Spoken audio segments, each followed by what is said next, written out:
What's up, YouTube? It is your girl Jasmine Sinclair, and I am back with another video. Alright, y'all, so as you may or may not already know by the title of this video, I'm going to be talking about my experience living in Belize for 9 months. So without further ado, let's get into the video. Let's get into the video. Yeah. So I was living in Belize for 9 months doing a medical fellowship with an organization called Global Public Service Academies. My fellowship was a part of my gap year program. If you don't know what a gap year is, it's basically just a year that you take off after graduating college, maybe even high school if you wanted to take a gap year after high school. Basically, it's just a year that you take off after you are finished with school to take a break. Some people work during their gap year, some people travel during their gap year, some people just do nothing during their gap year and just use it as a mental break. So I graduated from undergrad in May of 2019, and by January of 2019, second semester of my senior year, I knew that I needed to take a gap year. I was so burnt out mentally, emotionally. I really just was at a point where I was doing my schoolwork not even to get a passing grade, but more so just to say that I completed it. And I think that is not acceptable, and that is not an acceptable attitude to go into furthering your education with. So yeah, I'm going to be talking about a couple things. I'm going to be talking about first what I was doing with Global Public Service Academies, the pros and cons that I felt with Global Public Service Academies, the pros and cons of living abroad, and just my overall experience of living abroad as a young person. So let's get started. As I previously said, I was doing my medical fellowship gap year program with an organization called Global Public Service Academies, GPSA for short. And I'm going to be reading directly off of their website what GPSA is. So, GPSA for Health is a hands-on academic service learning program for high school and college students and works in educational collaboration with Duke University and Johns Hopkins University.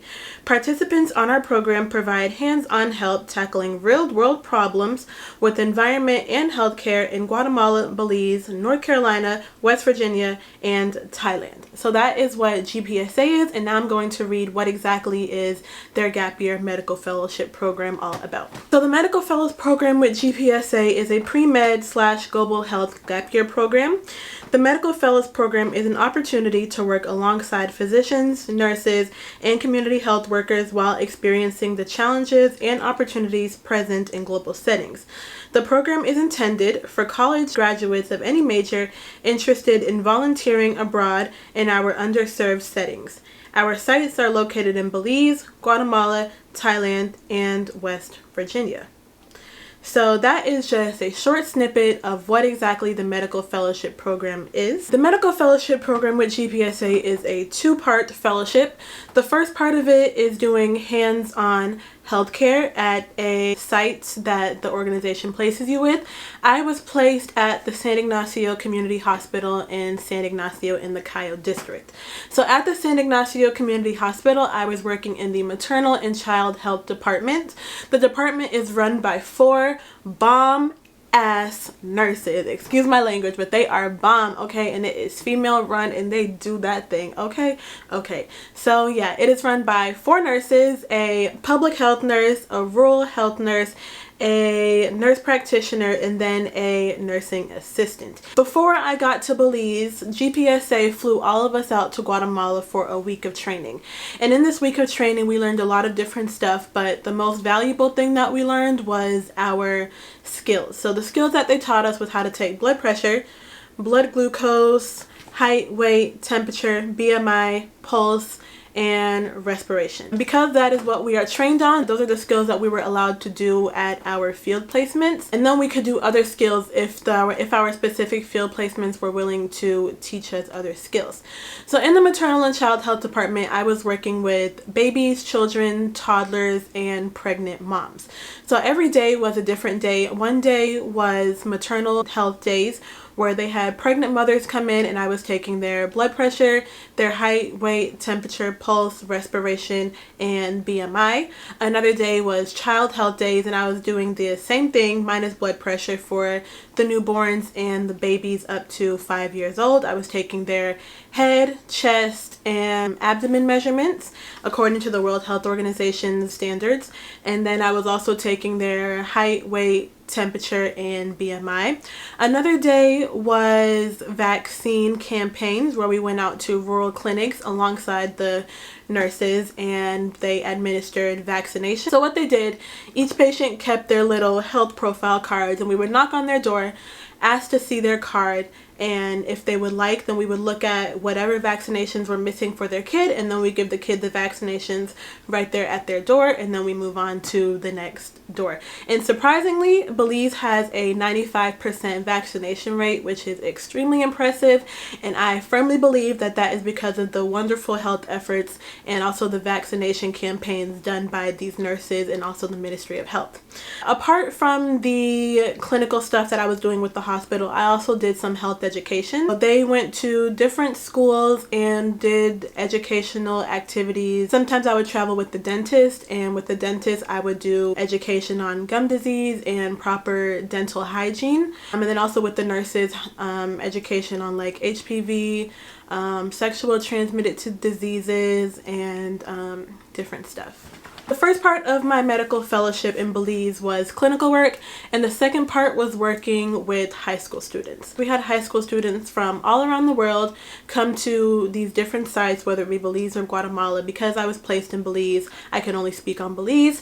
So we had high school students from around the world come to Belize to do these different short-term service projects. And so with these high school students, I was basically responsible for mentoring, leading, and teaching these students during their week-long or 2-week-long program. I was pretty much responsible for their mental well-being, their physical well-being, their emotional well-being, their spiritual well-being.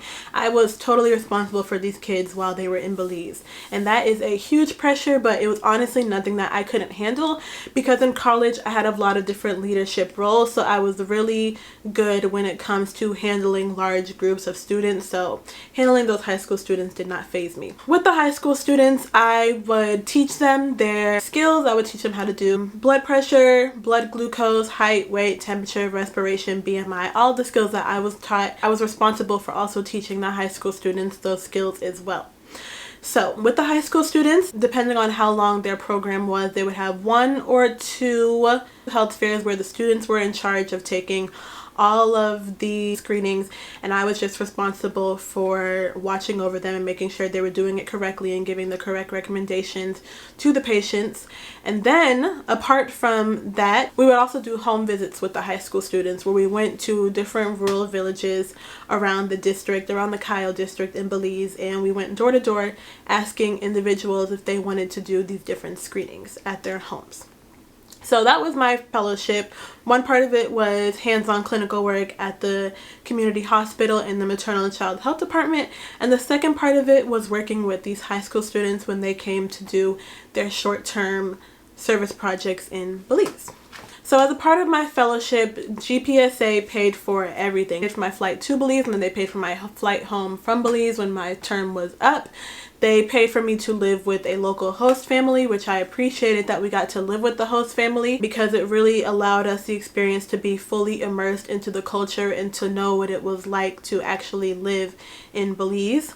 So I got to Belize, moved in with my host family. Everything was great. There was only one other fellow there at the time. Her name was Carly.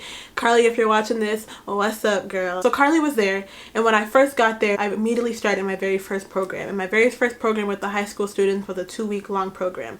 So we had other fellows from Guatemala come. The first 2 weeks was great because I wasn't alone. I was with these high school students. I was with these other fellows. I was with the people that are higher up in my organization. So it was nice, you know, it was nice to have that company there. And then so the program was up 2 weeks later, and I was completely alone. And I think that's when it really hit me, like, wow, I am really here in this country on my own. And I will say, moving to a foreign country by myself at the age of 21 was so scary. Like, it honestly felt like I was just kind of dropped off there and expected to survive and figure everything out, because GPSA, their headquarters are based in Guatemala and also in North Carolina, and they didn't have any sort of GPSA personnel or staff in Belize. They were all in either Guatemala or in the States, so it was really just the medical fellows in Belize,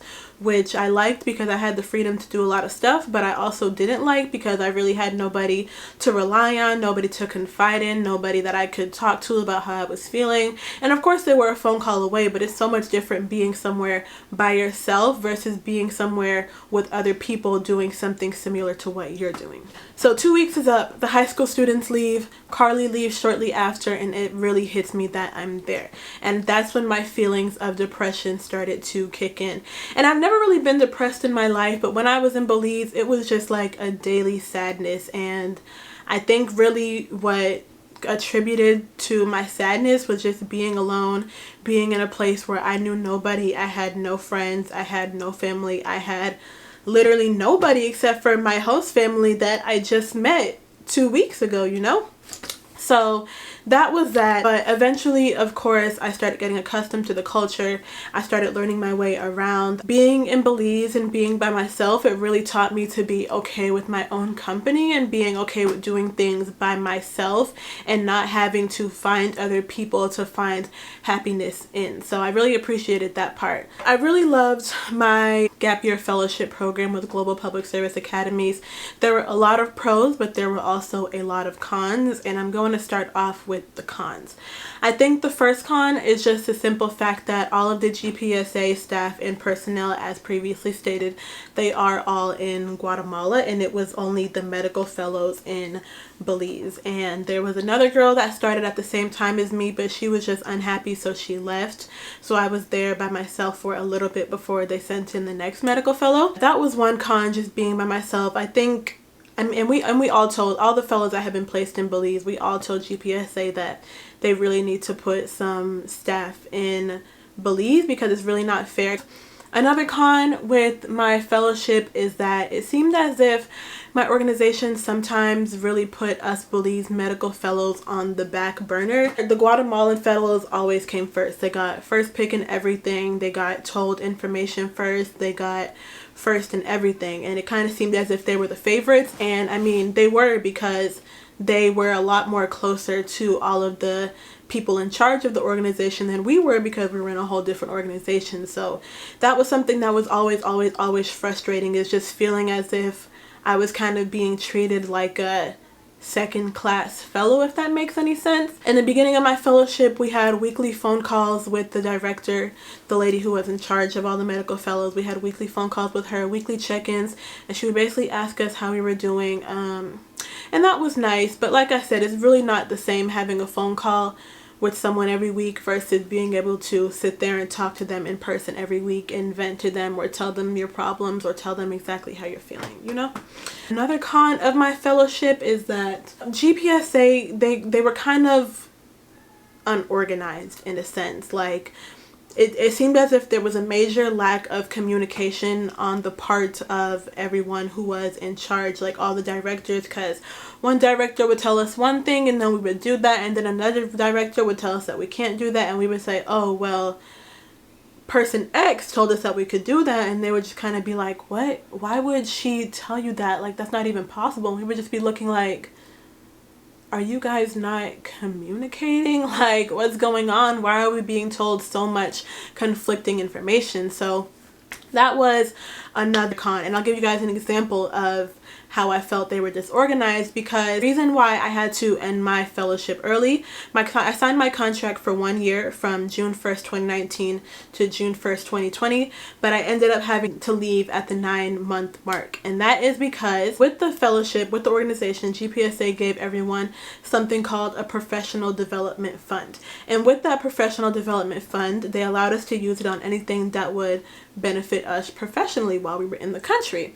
So to finish my degree for college, I just needed to take one more class, which was a French class. One lady in my organization told me that it would be no problem for them to pay for it. All I have to do is submit my request and then they would pay for the class, no problem. I would get up to $800 for them to pay for the class, and then I would just have to pay for the rest out of pocket. So I was like, great, you know, I get to be here, I get to do my work, I get to live my life here overseas, I get to practice global health, and then I also get to finish my degree pretty much for free because they'll pay for a good majority of it. Well, when I submitted my professional development funds request for them to pay for this French class, it got denied. And I remember when it got denied, I was livid. I mean, I was literally so mad because for the past 8 months while I was there, I was told yes, we'll pay for it. All you have to do is submit it, no problem. And then when I submit it, I get told no. And the problem was just a simple lack of communication on the part of the directors that were in charge of the program. Also, another problem is that the director who told me that the organization would pay for it, she basically did not have my back when it came to talking to the other directors. And I mean, I'm not a director, so I really have no idea what was said, but I was told that she does have the authority to make certain decisions like that. And had she have just said, yes, I did tell her that I was under the impression that we would do that, then my organization would pay for it. So I'm not really sure what she said, but she told me that because there was no sort of evidence in writing that they had agreed to it, then it was pretty much their word against mine, and they weren't going to take my word, even though they had been all telling me that they would pay for it for the past 8 months. So I ended up having to leave early, and I was so mad about that, and I was so sad because I felt as if, why am I being told all this conflicting information? Why can't you guys be on one page? But it's okay. One more con with the organization is a lack of opportunities amongst the Belize fellows in comparison to the Guatemalan fellows, like I already said. So in Guatemala, GPSA had been in Guatemala for over 10 years, so they were really well established there. They had great contacts with the Ministry of Health and with all these other clinical and governmental organizations, whereas in Belize, they were fairly new. And they didn't have any of that. They didn't have any sort of contact. They didn't have any sort of ties. And that was really frustrating because I felt as if, of course, I don't mind making my own contacts and making, you know, getting to know people and really putting my foot in the door for myself. That wasn't a problem. But at the same time, they really didn't have any sort of leads or any sort of people that they could direct me to, or that they could even put in a word to help me get started. It was more so like, here's who you need to talk to, go talk to them. Whereas with the Guatemalan fellows, it was, here's who you need to talk to, we already talked to them, they know to expect you, they know what you're going to do, you're going to do X, Y, and Z, you start Monday. Whereas for us, it was, okay, go talk to them and let us know what they say. And I really didn't like that because I felt as if I didn't get the same opportunities that all of the Guatemalan fellows had. So for example, in my fellowship letter, we were promised a lot of different things. Honestly, those opportunities really weren't present for us Belizean fellows because the staff really, I don't want to say they didn't have any interest, but that's honestly how it felt like. I'm just being honest. And I really don't even want to sit here and bash the organization because I'm not trying to get a lawsuit for defamation or anything like that. But I'm just here to be honest and tell my story, okay? So, and that is honestly how I felt. I really felt like they really did not care about us, and we were just kind of at the back burner of their minds, you know. So that's another con, was just a simple lack of opportunities. But that was also a pro because it really forced me to make my own connections, and it really forced me to put myself out there and to force me to look up different things that I'm interested in doing, look up different organizations that I'm interested in volunteering with or partnering with, different things that I want to help the community with, and then go from there. Another con that I felt with GPSA is the Guatemalan fellows. As far as I know, as soon as they got there, they were given their work permits immediately.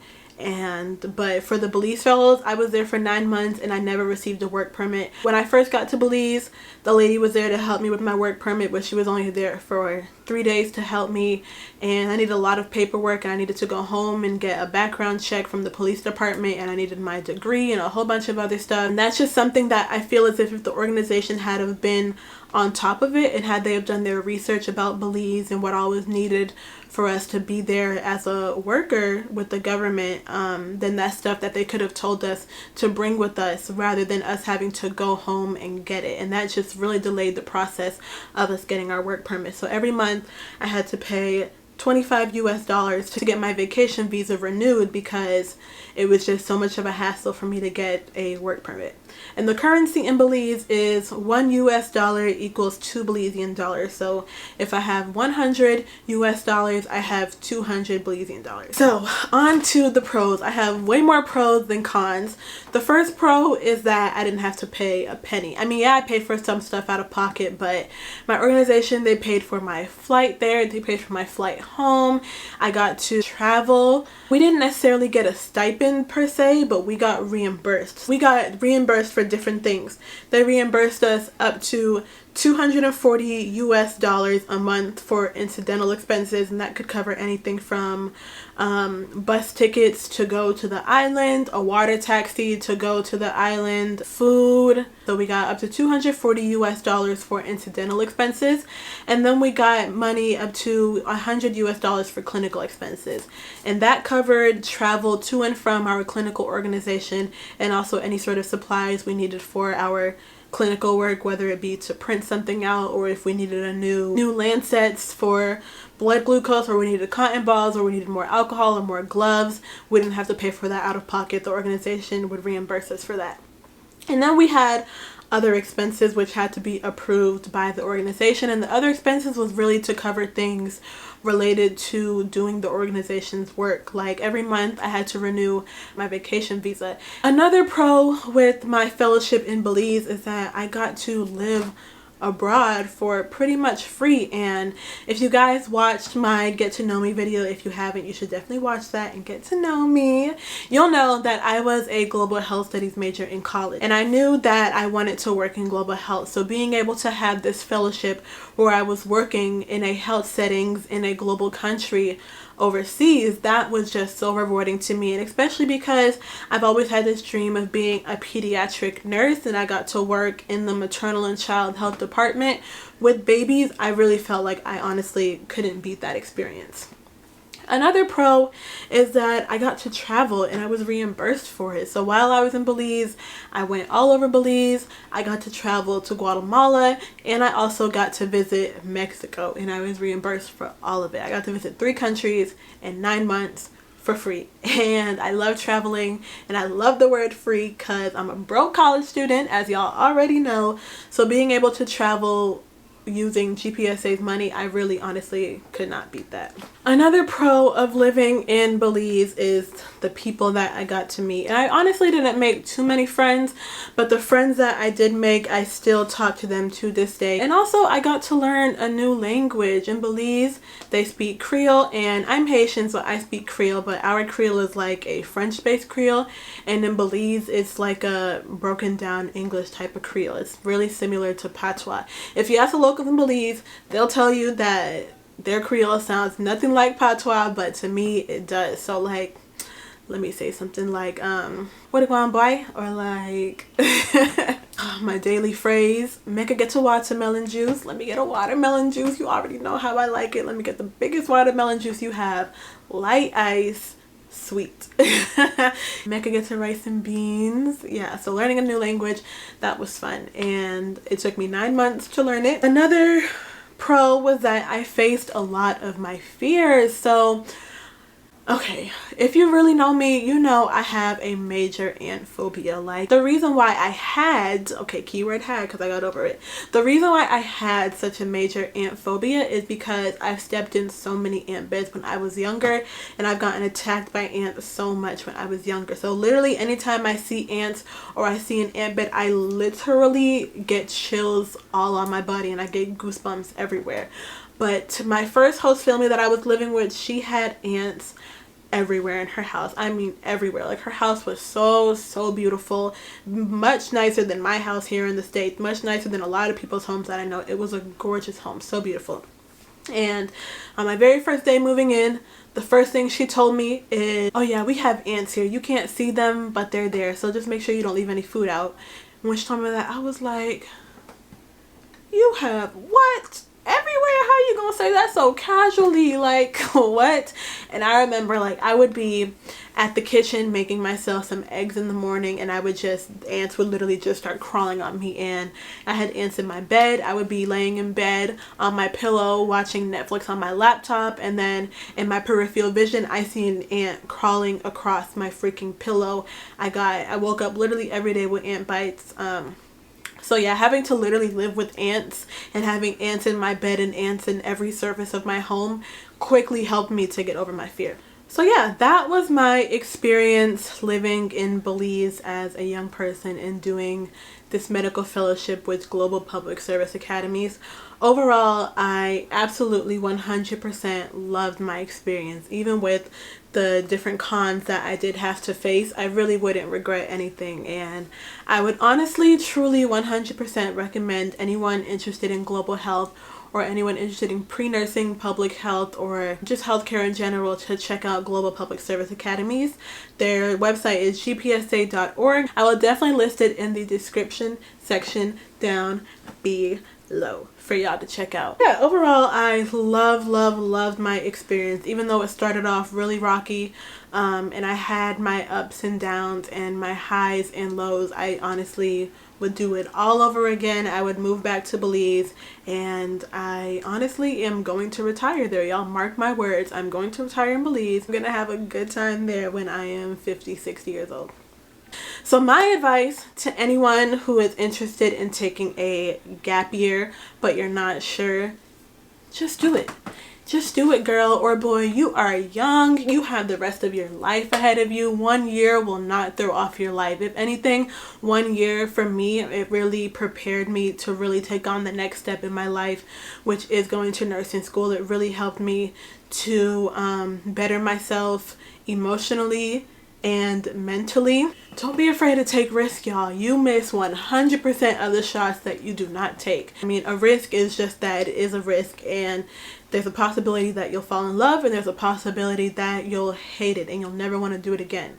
I luckily fell in love, and I would do it all over again, and I would 100% recommend to you guys to do it too. I first got there, I was calling my parents and I was like, I'm so sad, like I hate it here, I feel like I made the wrong decision. And my mom was like, okay, well just come home, like forget it, just come home, come on, you know you can always come home. My dad was like, well, you know what you signed up for, you know what you were getting yourself into, just get yourself a calendar and just start marking off each day, so that way you can physically see the days that are passing by and you can just count down when you come home. I'm so happy that I stayed, and I'm honestly so happy that I stuck it out and that I saw it through. Even though it was rocky at first, I loved it.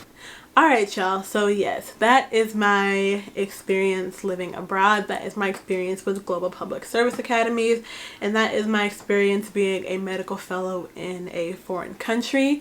I hope this video was informative to you. If you are taking a gap year, I hope I was able to encourage you to take one. If you graduate college at the age of 21 or even 22 and you take 1 year off, you're still young. You still have the rest of your life to live. 1 year will not hurt you. Take that break, get your mind right, get your mental right, get your emotions right, get yourself right spiritually before you go back to school. That is so important. But of course, if you think you're ready, go right back in. I remember a lot of people tried to discourage me from participating in this medical fellowship by saying, well, you know, statistically speaking, if you take a gap year, you're not likely to go back. Well, guess what, y'all? I got accepted into nursing school, and your girl is going back to school in August. Okay, so if you know what you want to do and if you're determined for your future, nothing can stop you. Nobody can stop you. Take that year off, get yourself right, and get right back upon the grind. Okay. I hope this video was informative to you guys. I hope you guys learned a lot. Thank you guys for watching. Make sure you like, comment, and bloop, hit that subscribe button. Wait, so as you can see, your girl has some soft locks and I'm not rocking my hair, but can we take a minute to just, this bra, can we take a minute to appreciate these soft locks? I mean, ooh, girl, so long I can't even get all of it. But yes, y'all, so I had these in But don't worry, the natural hair videos are coming soon. I have some vlogs coming soon. I'm going to be doing a nursing school journey. Thank you guys so much for watching. I hope you're having a great day. Remember, Corona is still very much out, very much present, sweetheart. Don't walk out nowhere without your mask. Stay 6 feet apart and stay safe. Bye, y'all.